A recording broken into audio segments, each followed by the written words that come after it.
부산 법미선언 2014년 4월 20일 일요법회 부처님 생애 시작하겠습니다. 먼저 빨리어 붓다 담마 상가노 사띠 빠리따를 애경하고 시작하겠습니다. 나모 따사 바가와토 아라하토 삼마 삼부타사 나모 따사 바가와토 아라하토 삼마 삼부타사 나모 따사 바가와토 아라하토 삼마 삼부타사 부땅 사라낭 가차미 담망 사라낭 가차미 상강 사라낭 가차미 뚜띠얌삐 붓땅 사라낭 가차미 뚜띠얌삐 담망 사라낭 가차미 뚜띠얌삐 상강 사라낭 가차미 따띠얌삐 붓땅 사라낭 가차미 따띠얌삐 담망 사라낭 가차미 따띠얌삐 상강 사라낭 가차미 빠나띠 빠따에라마니 시카빠당 사마디야미 아딘나다나 에라마니 시카빠당 사마디야미 까메슈 미짜짜라 에라마니 시카빠당 사마디야미 무사와다 에라마니 시카빠당 사마디야미 수라메라야 마짜빠마다타나 에라마니 시카빠당 사마디야미 이띠비소 바가와랑 삼마삼부타 위짜짜라나 삼파노 수카토 로카유두 아누따로 뿌리샤담마사라티 샤타네와 마누사람 붓도 바가와 수아까또 바가와또 담마산티티코 아칼리코 이히파시코 오빠네이코 오빠짜당에디타포 엔뇨에 수빠띠 빤노 바가와토 사와가상고 우쭈빠띠 빤노 바가와토 사와가상고 냐야빠띠 빤노 바가와토 사와가상고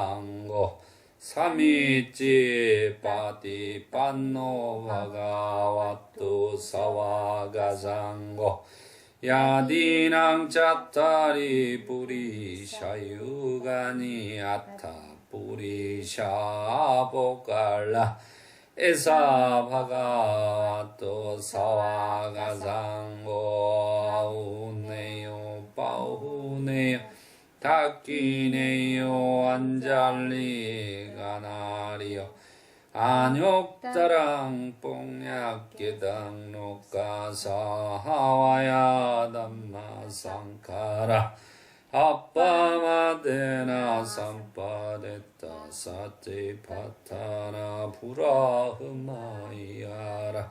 삽배사따 바완투 수키따따 삽배사따 바완투 수키따따 삽배사따 바완투 수키따따 사두 사두 사두 사티파타나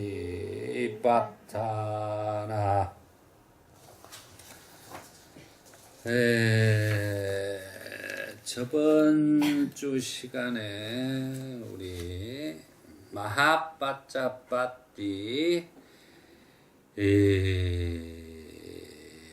왕비가 숫도다나 왕이 죽은 후 우리 부처님에게 출가하는 내용에 대해서 공부를 했었습니다. 그리고 출가를 받아주면서 부처님께서 8가지의 무거운 법에 대해서 조건을 걸어가지고 이제 출가를 하게 되었던 것입니다. 그때 부처님 당시의 인도 문화에서는 이렇게 여자들이 출가하여서 숲에서 수행하고 탁발로 살아가야 하는 것이 너무나 열악하고 그랬기 때문에 부처님께서도 많이 망설였던 것이었습니다.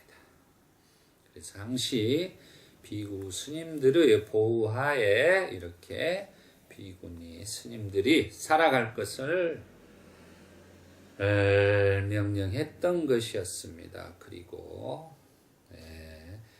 빠세다니 왕은 기원정사 가까이에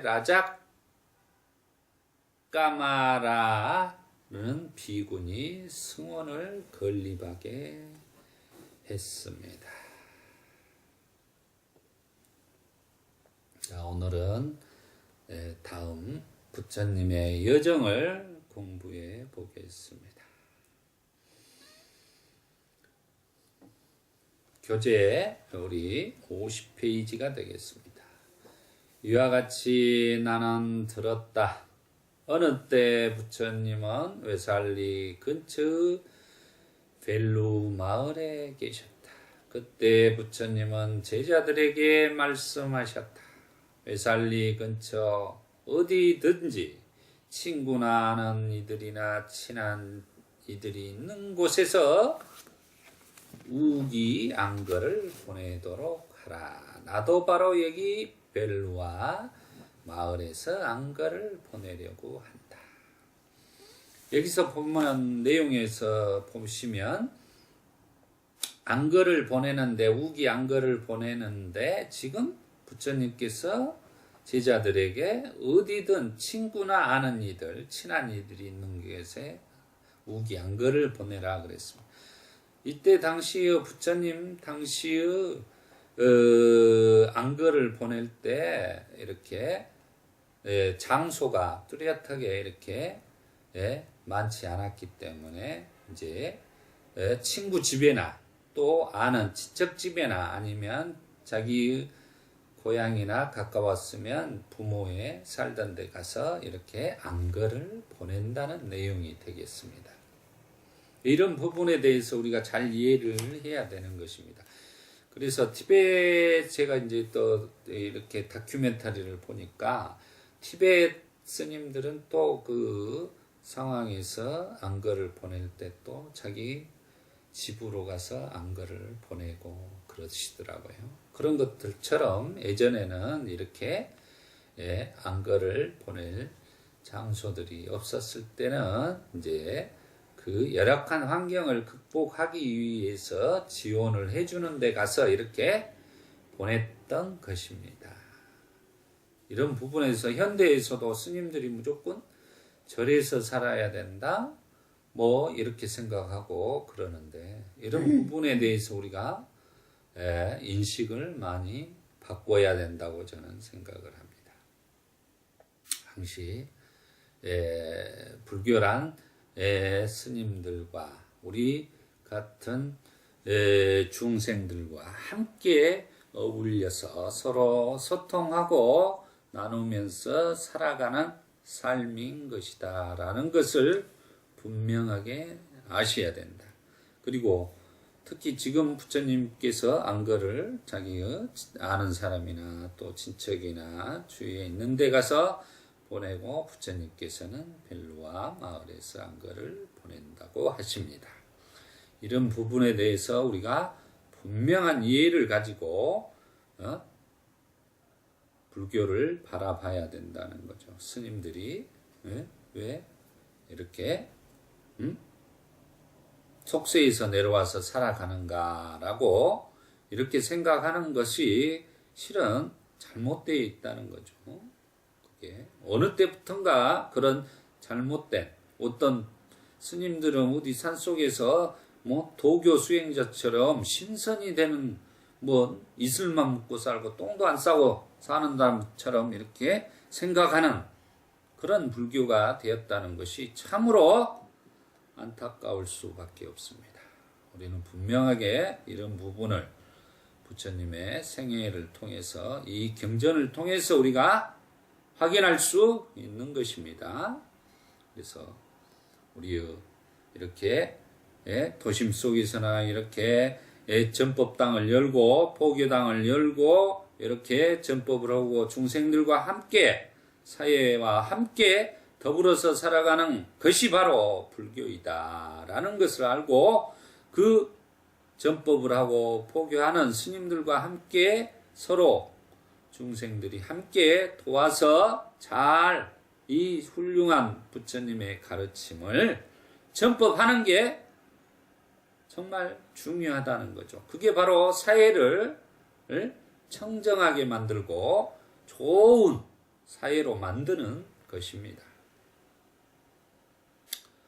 그래서 스님들을 도심에서 뵙고 이렇게 하고 그랬을 때도 항시 우리가 불자로서 합장하고 또 같은 식당이나 이런 데 만나서 뵀으면은 그 스님들에게 공양도 대접하고 그 공양비도 내드리고 이런 문화들이 전혀 사라지고 있다는 게 안타까울 수밖에 없습니다.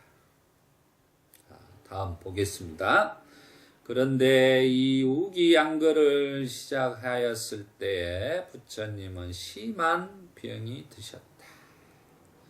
극심한 고통으로 사경을 헤맬 정도였다. 왜 지금 이제 우리 부처님께서 지금 이제 나이가 드셔가시고 이제 몸이 많이 이렇게 노화되고 늙은 상태입니다. 지금 이 상황은. 그래서 부처님께서도 이렇게 심한 병이 드시고 허리가 아플 때는 허리가 아프고 그럴 때는 이렇게 경전에서 보면은 들어눕고 또 아난다 존자에게 법문을 하라 그러고 또 사리푸타 존자에게 법문을 하라고 하는 것이 똑같이 우리와 같은 생로병사의 모든 것을 보여주고 가신 분이 부처님이십니다. 태어나서 늙고 병들고 죽은 모습까지 온전하게 우리에게 보여줬던 인간으로서 모든 그런 생로병사를 보여줬던 분이 바로 부처님이셨다는 것을 우리는 아셔야 되는 것입니다. 그래서 이렇게 우기양기 시작할 때 부처님이 심한 병에 드셨다고 합니다. 고통으로 사경을 헤맬 정도로 힘드셨는데 이것을 그래도 우리 부처님이 위대한 수행자 아니십니까? 그러나 부처님은 괴로움에 빠지지 않고 사념처 수행 사티파타나와 쌈빠자나 분명한 알무로 이겨내셨다. 우리 초기 경전에서는 이렇게 부처님께서 이렇게 병이 드셨을 때 사념처 수행으로서 또 그리고 분명한 알무로서 그 고통을, 육체적인 고통을 정신적인 고통으로 이어가지 않고, 그래서 부처님께서는 우리에게 두 번째 화살을 맞지 말아라고 했습니다. 첫 번째 화살을 맞는 것은 바로 육체적인 고통입니다. 우리가 육체적인 고통은 우리가 어쩔 수가 없는 것입니다. 그렇지만 그 두 번째 화살을 맞는다는 것은 그 육체적인 고통 뒤에 바로 또 다른 화살을 맞는다. 그건 정신적인 고통이에요. 우리가 어쩔 수 없이 육체적으로 병들고 늙고 죽어가는 것입니다. 그렇게 병들고 많이 아팠을 때 그것을 가지고 정신적으로 괴로워하고 슬퍼하고 우울증에 걸리고 스트레스를 받고 그럼으로써 우리가 두 번째 화살을 맞고 고통스러워한다는 것입니다. 그래서 부처님의 가장 중요한 핵심적인 내용 중에가 바로 두 번째 화살을 맞지 마라. 세 번째, 네 번째, 다섯 번째, 여섯 번째.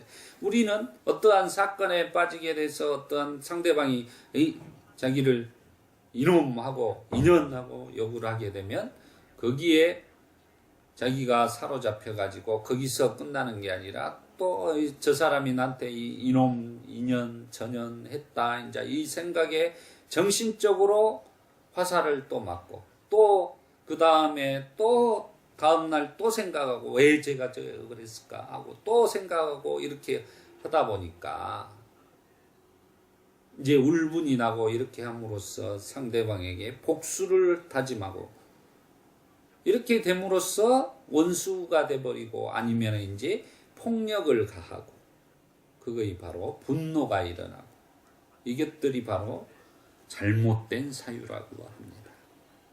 그래서 우리는 그 사건에 그 순간 조건 지어짐으로써 일어났던 것들에 대해서 그것으로서 일어났다 사라지구나 하고 받아들이고 더 이어서 두 번째 화살을 맞지 마시고 그놈으로써 끝내야 된다는 것이 바로 부처님의 지혜입니다. 그래서 부처님께서는 이렇게 사념처 수행가 또 쌍유따니까에서 보면은 부처님이 마가섭 존자가 이렇게 몸이 아파가지고 있을 때 죽을 고통을 앓고 있을 때 부처님이 와서 그러면 칠각지 수행을 7가지 깨달음으로 가는 길을 통해서 그 병을 이겨내라고 가르쳐주고 그럽니다. 또 마하쭌따 존자에게도 그렇게 가르쳐주고 부처님도 또한 병이 드셨을 때 그렇게 7가지의 깨달음의 고리를 통해서 그 병을 이겨냈다는 내용들이 나오고 있습니다. 그런 것들이 바로 우리가 이렇게 자기의 화살과 세 번째 화살을 두 번째 화살을 맞지 않는 이런 것들이 중요하다는 내용이 되겠습니다. 그래서 우리는 분명히 사념처 수행과 분명한 알미라는 것은 모든 것들은 일어났다 사라지고 있다. 그래서 그것에 대해서 그 연상법을 가지고 또 두 번째 화살을 맞는다는 것이 가장 어리석은 삶이다는 거죠. 그래서 올바른 사유를 하는 게 좋다는 거죠. 부처님은 병에서 일어난 지 얼마 되지 않았을 때 승원 뒤편의 그늘에 앉아 계셨다. 아난다 존자는 부처님께 이렇게 말씀드렸다. 저는 부처님이 무엇을 참아내야만 했는지, 어떻게 견디어냈는지를 보았습니다. 그러니까 아난다 존자가 우리 부처님께서 죽을 정도로 고통을, 사경을 헤매고 있을 때 그 모습을 시자로서 지켜보면서 부처님이 무엇을 참아내야만 했는지, 어떻게 견디어냈는지를 보았다는 것입니다. 저의 몸은 마치 약에 취한 것 같았고 방향 감각을 잃어버렸고 부처님이 아프셨기 때문에 가르침도 더 이상 선명하지 않았습니다. 시자로서, 사촌 동생으로서 부처님께서 이렇게 죽을 고통을 하면서 아프셨을 때 그 마음은, 아난다 존자의 마음은 어떻겠어요? 우리가 일반 왜 자기의 형제나 자기의 자식이나 자기의 마누라나 아파가지고 힘들 때 그 자기의 마음이 아팠던 것처럼, 또 그리고 우리가 오늘의 시점에서는 우리가 지금 진도의 세월호 같은데 그 많은 학생들이 그 뱃속에서 지금 생사 여부를 모르고 그걸 바라보는 부모들의 입장, 형제들, 자매들의 입장, 이런 것들과 같을 것이라고 생각을 합니다. 얼마나 힘들겠습니까? 우리 세월호에 갇혀있는 수많은 학생들이 다 한 사람이라도 기적처럼 살아나길 바라봅니다. 그렇지만 부처님은 비구 승가를 위하여 무언가 말씀하지 않고는 마지막 열반에 들지 않을 거라고 위로가 되었습니다. 지금 부처님께서 지금 이 대목은 이제 부처님의 마지막 열반에 들어가는 이제 그런 시기의 경전의 내용이 되겠습니다. 아난다야, 비구 승단이 나에게 무엇을 기대한단 말이냐? 나는 안팎의 구별 없이 가르침을 그대들에게 다 주었다. 이 말은 부처님께서 깨달음을 얻으시고 45년 동안 이 비구 승단에 하나도 숨김없이 다 일러주었다는 것입니다. 그래서 부처님은 에이 빠시까 이렇게 하는, 와서 보라, 나에게는 사곤이 없다 그랬어요. 이렇게 숨겨놓은 것이 없다, 이렇게 나는 다 보여줬다는 거죠. 인간이 살아가야 할 길, 어떻게 살아가면 자기가 고통을 해결하고 행복한 삶을 지금 현재도 살아가고 죽어서도 행복한 곳에 갈 수 있다고 부처님이 자세하게 다 일러주었다는 것입니다. 그래서 나는 안팎의 구별 없이 가르침을 그대들에게 다 줬다. 안팎의 구별은 고화를 떠나서 왕과 모든 거지들과 어느 누구가 다 찾아와도 부처님은 와서 보라, 모든 사람들을 다 만나주면서 다 상담하고 일러주시고 인간이 살아가야 될 삶에 대한 기준점을 정해주신 분이라는 것입니다. 열애의 가르침에 감추어진 것은 없다. 이 대목이 이제 바로 나에게 사곤이 없다, 이 대목입니다. 그래서 우리가 죽을 때 도교 수행자들이나 무슨 무술 하시는 분들이 자기 제자에게 이렇게 살짝 죽을 때 뭔 비밀을 가르쳐 주는 것처럼, 노하우를 가르쳐 주는 것처럼 이런 게 없다는 것입니다.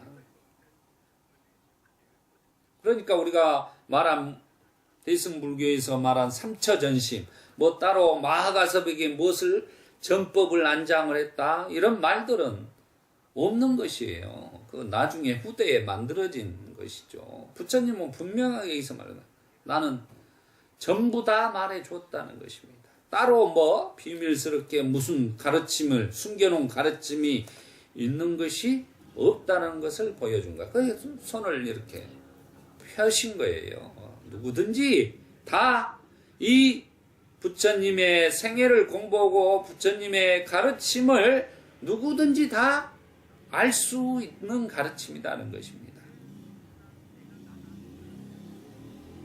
그래서 이런 대목을 우리가 잘 해야 됩니다. 요즘 글로벌 시대가 돼가지고 요즘에는 뭐 한자로 된 경전이 아니라 전부 니까야가 이렇게 번역돼서 세계적으로 니까야 자체를 가지고 부처님의 생애를 공부하고 니까야 자체가 바로 부처님의 행적이고 생애고 말씀인 것입니다. 그 말씀에서 우리는 자기의 힘든 여정 속에서 그걸 들여다보고 이렇게 부처님께서는 그 순간 이런 가르침을 주시는구나.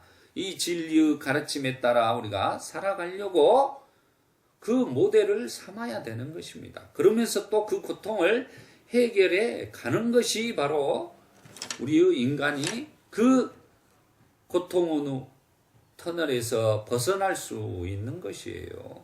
그래서 등불과 같은 것입니다.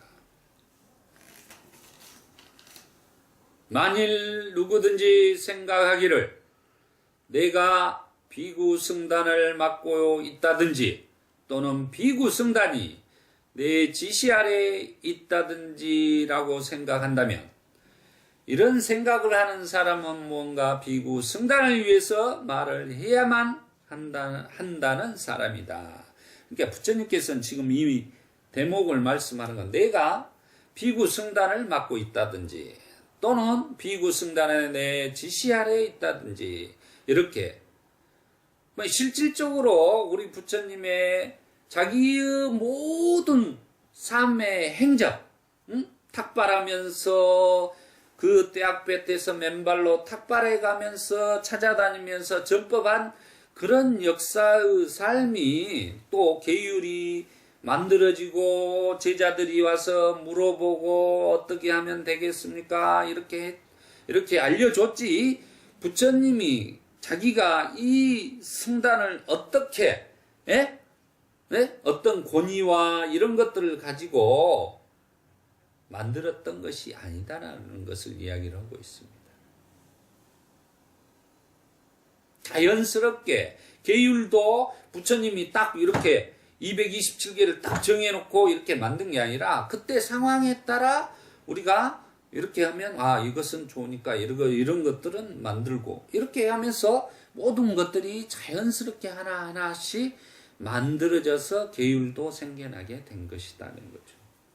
그 상황에 따라 필요에 따라 만들어진 것이라는 것을 우리가 이해해야 된다. 부처님이 권위적으로 뭐 이렇게 해서 이 비구 승단을 지금 이렇게 분명히 밝히고 있는 것입니다. 그런 것을 죽어라 내가 너희들을 이렇게 해서 지시해서 어떤 틀에 얽매여서 살게끔 하려고 했던 것은 아니다라는 것입니다. 부처님 말씀을 또 들어보죠.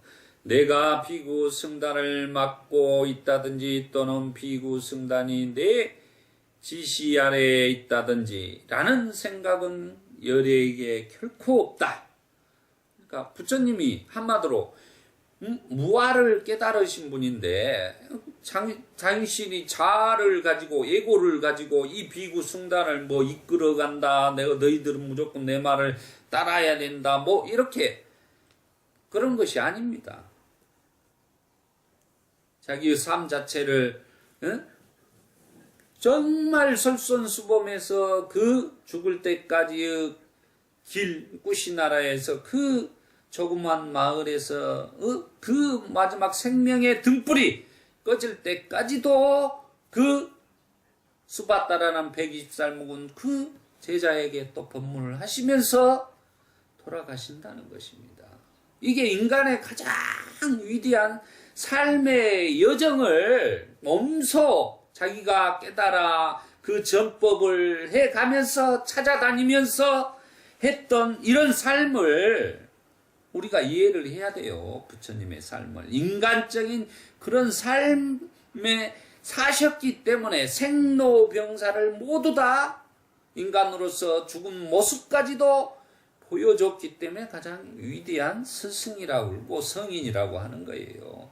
뭔 신통을 부려서 무엇을 해서 그런 게 아니라 한 인간의 삶 속에서 그렇게 무소유로서 탁발해 가면서 모든 사람들의 인간적인 삶은 이렇게 살아가야 되는 그 모습을 보이면서 직접 그 삶을 살아가시면서 우리의 인류에게 영향을 주었다는 그 부분에 대해서 우리가 사키야무니 부처님의 위대성을 우리는 인식하고 살아가야 된다는 것입니다. 그리고 우리 불자님들은 그렇게 닮아가려고 노력해야 되는 거예요. 10분의 1, 100분의 1이라도 그 삶에 닮아가려고 부처님처럼 닮아가려고 하는 삶이 결국 불자의 도리이고 인간의 도리이다라고 저는 생각합니다. 그러므로 열애가 비구 승단을 위해 무엇을 말해야 한단 말이냐. 그러니까 한마디로 내가 너희들에게 더 이상 무엇을 말을 해주고 그래야 된다는 것을 지금 우리 아난다 존자가 부처님이 이렇게 아프게 그냥 돌아가셔 버렸으면 큰일 날 상황이었다는 것을 아시고 이런 말씀을 지금 하고 있는 것입니다.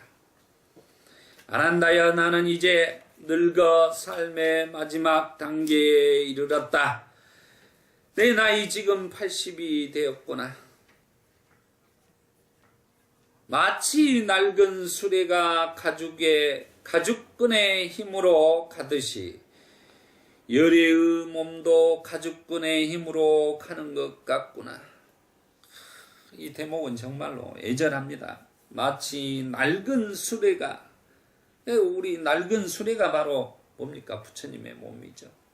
가죽끈의 힘으로 생명력의 그 조그마한 이 힘을 가지고 지금 열애의 몸도 가죽끈의 힘으로 가는 것과 같구나 라고 표현을 하고 있습니다. 이제 곧 있으면 내 생명의 등불이, 호흡이 지금 끊어질 것이라 라는 것을 지금 예언을 하고 있는 것입니다. 아난다여, 눈에 보이는 어떤 것에도 주의를 기울이지 않고 모든 느낌들을 소멸하여 열애는 형상을 떠난 집중에 머문다. 이게 이제 바로 우리가 아난다여, 눈에 보이는 어떤 것에도 주의를 기울이지 않고, 이 대목은 이제 우리가 사념처 수행에서 이제 감관을 수호하는 그 수행이 되겠습니다. 눈에 안, 이, 비, 설, 신, 의에 들어오는 모든 것들을 우리가 사띠로서 우리가 살아가면서 보지 않고 듣지 않고 맛보지 않고 접촉하지 않고 살아갈 수는 없어요. 그것을 장님처럼 눈을 감고 살아라, 귀를 귀머거리처럼 이렇게 살아라, 이런 말이 아닙니다. 다 이런 것들을 살아가되 거기에 우리가 동요되지 말고 사띠를 가지고 사띠바타나 염처 수행으로서 우리가 잘 갈무리를 하고 살아가야 된다는 것입니다. 부처님이 지금 모든 느낌들을 소멸하여 열애는 형상을 떠난 집중에 머문다. 그러면 우리가 선정 수행에, 삼매 수행에, 사마디 수행에 우리가 팔정도에 바로 바른 삼매에 들어야 한다. 그랬을 때 느낌들이 소멸하고 열에는 형상을 떠난 집중에 머문다. 삼매의 상태에 머문다라는 것입니다. 그것이 우리가 현상을 실질적으로 그런 수행을 하고 실제적으로 삶을 살아나갈 때도 그런 것들에 느낌들에 이런 어떤 마음에 동요되지 않고 평정심을 가지고 살아가라는 내용이에요. 이게 실제적으로.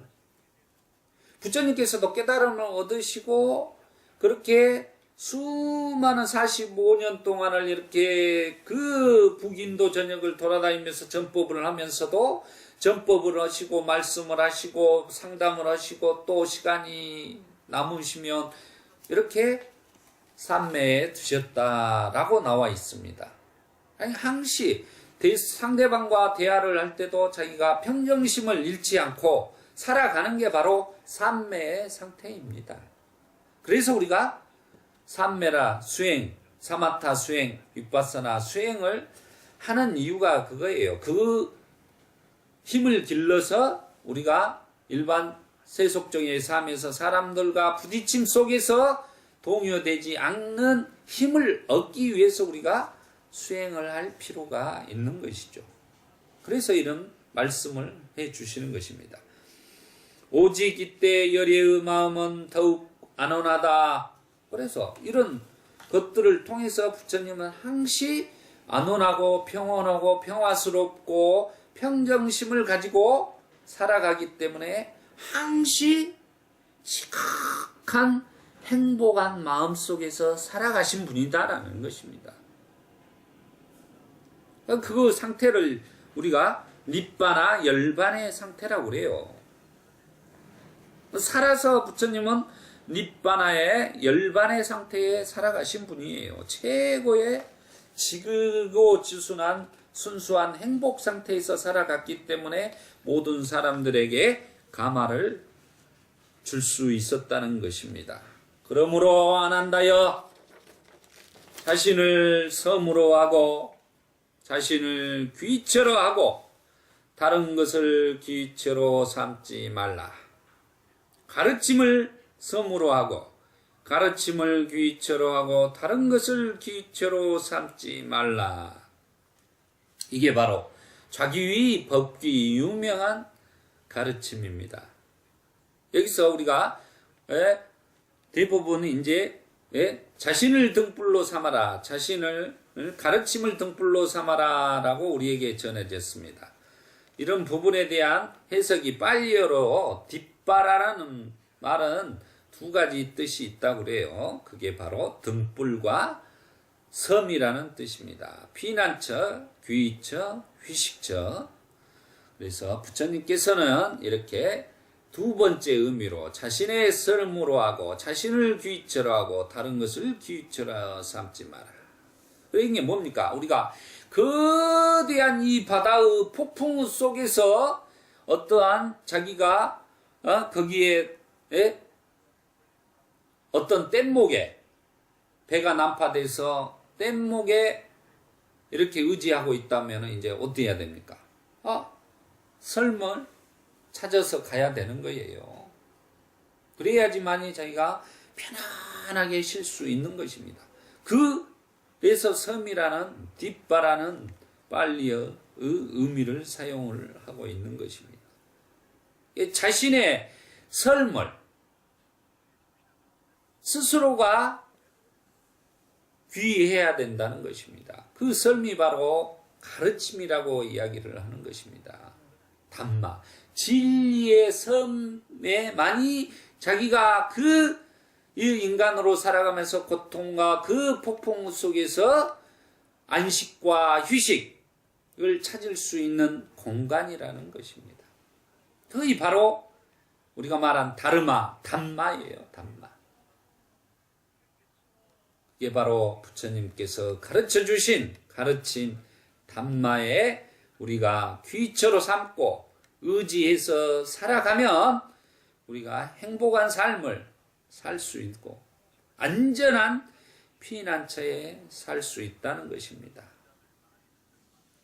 그래서 우리가 니까야라든가 스님들의 법문이라든가 또 수행이라든가 이런 걸 통해서 자신을 섬으로 삼고 가르침을 섬으로 삼아서 살아가는 방법이 되겠습니다. 안한다여 누구든지 지금이나 내가 열반에 든 후 자신을 섬으로 하고 자신을 귀처로 삼고 다른 것을 귀처로 삼지 말고 가르침을 섬으로 하고 가르침을 귀처로 하고 다른 것을 귀처로 하지 않는 수행자는 열심히 정진하는 최상의 수행자가 될 것이다 라고 이야기를 합니다. 그래서 이 대목에서 이제 부처님은 그 말씀을 하십니다. 사념처 수행을 따라 자기 살아가는 것이 바로 자기를 섬으로 삼고 가르침을 섬으로 삼고 살아가는 삶이다 라고 말씀을 해주고 계십니다. 부처님께서 깨달음을 얻으실 때 사념처 수행을 통해서 깨달음을 얻으시고 깨달음의 길로 가시게 되시고 또 그 45년 동안 우리에게 사념처 수행에 대해서 강조를 하시고 돌아가시 직전에 사념처에 대해서 말씀하시고 또 돌아가시 직전에도 우리에게 사념처 수행에 대해서 말씀을 해준 것이다. 한마디로 불교란 우리가 이 사념처 수행, 이 사념처 수행이 바로 팔정도의 7번째인 정념, 삼마사띠가 되겠습니다. 그래서 결국은 사념처 수행을 한다는 것은 우리가 팔정도 수행을 한다는 것입니다. 불교가. 그래서 가장 우리의 진리 중에 최고의 진리는 사성제요. 길 중에 최고의 길은 팔정도의 길이요. 맛 중에 최고의 맛은 단마의 맛이라고 그랬습니다. 우리가 사성제, 팔정도, 단마 이런 것들에 대해서 분명한 이해와 공부가 있어야 된다는 것입니다. 그래서 자신을 섬으로 삼고 자신을 귀처로 하고 다른 것을 귀처로 삼지 말라. 가르침을 섬으로 하고 가르침을 귀처로 하고 다른 것을 귀처로 삼지 말라. 라는 것에 그 해답은 바로 사념처 수행으로서 자기 자신이 지금 이 순간에 일어나고 있는 모든 것들을 잘 알아차림하고 분명한 안무로 그런 아까 말씀했던 것처럼 부처님이 눈에 보이는 어떤 것에서 주의를 기울이지 않고 모든 느낌들을 소멸하여 열에는 형상을 떠난 집중에 머문다. 오직 이때 열의 마음은 더욱 안온하다. 그런 것처럼 똑같습니다. 우리가 눈에 보이는 것들이나 색성향 미촉법을 안입이 설심으로 이런 느낌들을 통해서 우리가 촉이 일어나고 가래가 일어나는 것입니다. 그런 것들에 대해서 우리가 사티파타나 사티의 수행으로서 두 번째 화살을 맞지 않는 삶을 살아가라고 이야기를 하고 있는 것입니다.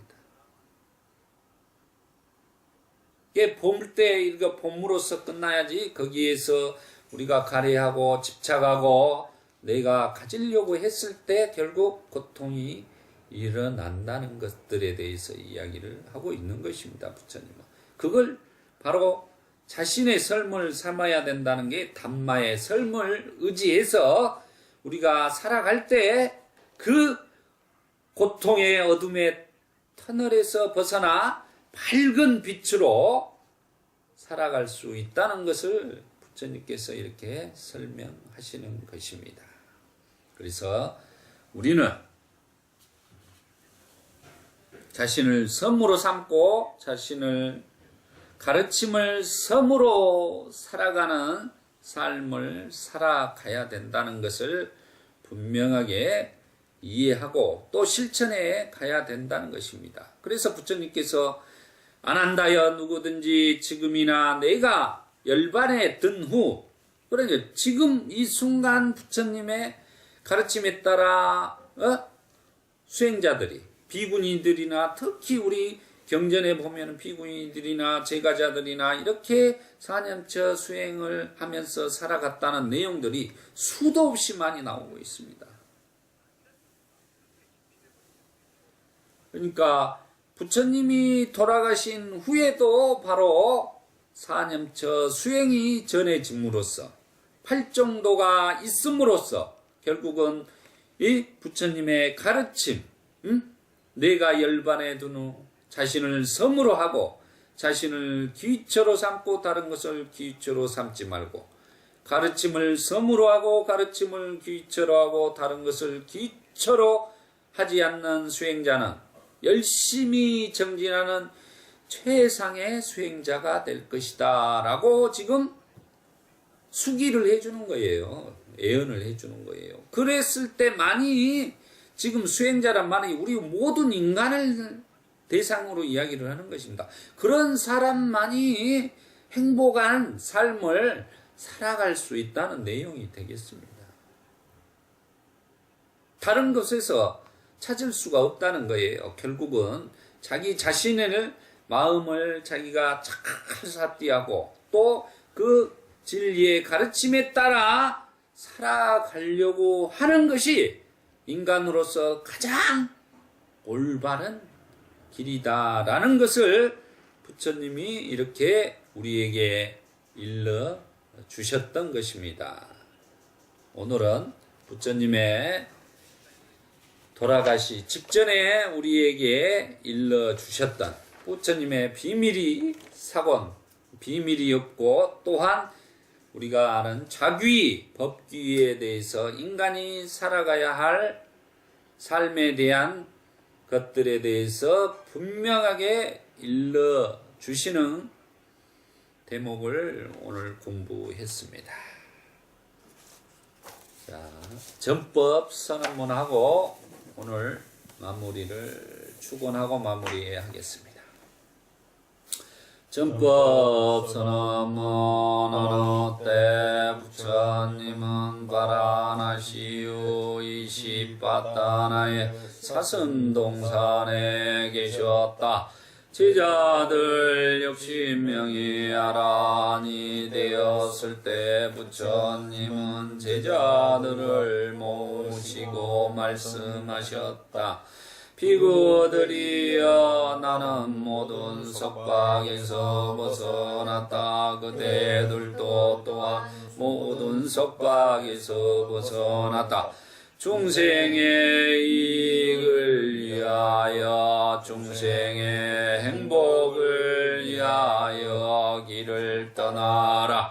세상에 대한 자비심을 가지고 존재하는 모든 것에 대한 자비심을 가지고 신들과 인간의 이익과 행복을 위하여 길을 떠나라. 둘이 함께 같은 길을 가지 마라. 처음도 훌륭하고 중간도 훌륭하고 끝도 훌륭하고 바른 뜻과 문장을 갖춘 가르침을 설하여라. 완전하고도 청정한 수행의 삶을 보여주어라. 세상에는 더러움에 덜 물든 사람들도 있다. 다만 그들은 가르침을 듣지 못하였기 때문에 멀어졌지만 만일 그들이 가르침을 듣는다면 그것을 곧 알아들을 것이다. 비구들이여 나도 또한 가르침을 설하기 위하여 우르엘라의 세라니 마을로 가야겠다. 축원하겠습니다. 오늘은 부처님께서 이렇게 늙은 몸을 이끄시고 이제 마지막 여정을 하는 장면에서 두 번째 화살을 맞지 말아라 하는 것과 자귀, 법귀에 대해서 우리가 공부했습니다. 자신을 섬으로 삼고 가르침을 섬으로 살아가는 것이 바로 사념처 수행으로서 우리가 살아갈 때 어떤 대상들에 대해서 우리가 갈망하고 애착하는 마음을 버리고 사띠로서 자기 자신을 잘 갈무리하는 삶이 중요하다는 대목에 대해서 공부했습니다. 이 공부한 공덕으로 우리 법은님들이 이 생에 몸과 마음의 고통이 소멸하고 도과를 성취하셔서 행복한 삶을 살아가시기를 축원해 올립니다. 사두 사두 사두 사띠 빠타나. 수고하셨습니다.